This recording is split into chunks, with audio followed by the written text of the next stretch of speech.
Music छत पर चलिए राजा जी तबे देहब हम माजा जी। ए जी छत पर चलिए राजा जी तबे देहब हम माजा जी।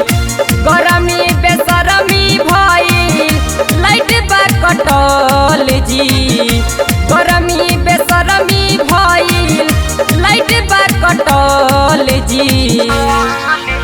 पंखो न चलता भीजल बा देहिया रउआ बानी चिपकल जी। पंखो न चलता भीजल बा देहिया रउआ बानी चिपकल जी। हटी ना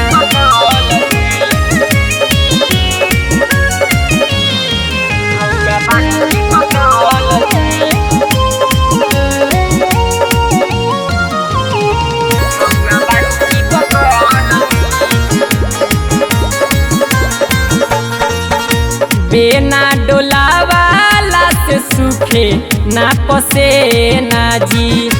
सारा सधावे लिखियावल अपन छे ना जी। सुनी ना बेना डोलावाला से सूखे ना पसे ना जी। सारा सधावे लिखियावल अपन छे ना जी। अरे निंदियो ना होला पूरा जी रोज रहेला आधा अधूरा जी। सुनी ना लागी तो जागी नहीं रहिले सटल जी। लागी तो जागी नहीं रहिले सटल जी। अरे पंखो न चलता भीजल बा देहिया रउआ बानी चिपकल जी। पंखो न चलता भीजल बा देहिया रउआ बानी चिपकल जी।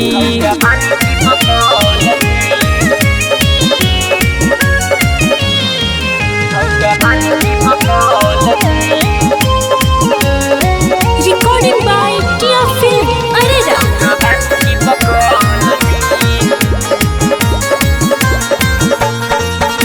राइटर राकेश पिया जिया धड़काई केतनो मनाई बाकी बाते में नयाई। राइटर राकेश पिया जिया धड़काई केतनो मनाई बाकी बाते में नयाई। केकरा से दुखवा कहीं जी रउए बोली सही सही जी। प्रिंस उत्तम सेना हमके पटल जी। प्रिंस उत्तम सेना हमके पटल जी।